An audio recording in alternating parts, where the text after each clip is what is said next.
तेज दर्शक बंधु क्रिकेट जगत आसला एक ताजा खबर। टेस्ट सीरीज रे आउ हारिबनी टीम इंडिया। गिल तैयारी कले मास्टर प्लान, बीसीसीआई को कले बड़ डिमांड। तेबे हाँ दर्शक बंधु, गत किछि मास मध्य टेस्ट क्रिकेट रे टीम इंडिया प्रदर्शन खराब रही। भारतर नैराश्यजनक टेस्ट प्रदर्शन सर्वशेष उदाहरण होउछि दक्षिण आफ्रिका विपक्ष घरोई टेस्ट सीरीज रे देखा जाइथिला, जेउठारे भारतीय दल 0-2 रे लज्जाजनक पराजय वरण करथिला।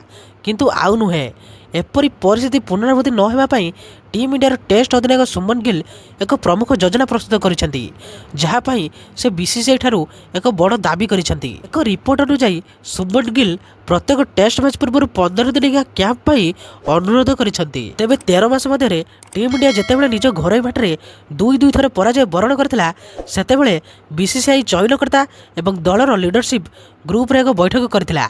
भारतीय टेस्ट अधिनायक सही बैठक रे तांकर दाबी उपस्थापन करथिले। तेबे बैठक रे गिल को मानसिकता स्पष्ट थिला, तांको मन रे एक योजना थिला। से टेस्ट सीरीज पूर्व दल पाई उत्तम प्रस्तुति चाहुथिले।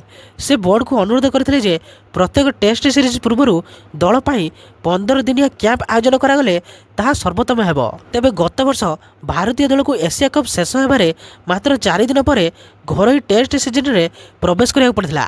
टीम इंडिया को अक्टोबर 2 रे वेस्टइंडीज विपक्ष में एक टेस्ट खेला पड़ता, जदिव खेलाड़ी मैंने सेप्टेम्बर 29 तारिख में दुबई फेरी।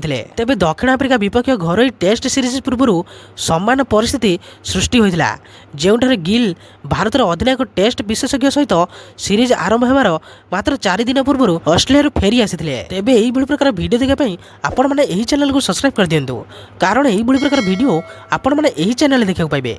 तेबे रही जय श्रीराम।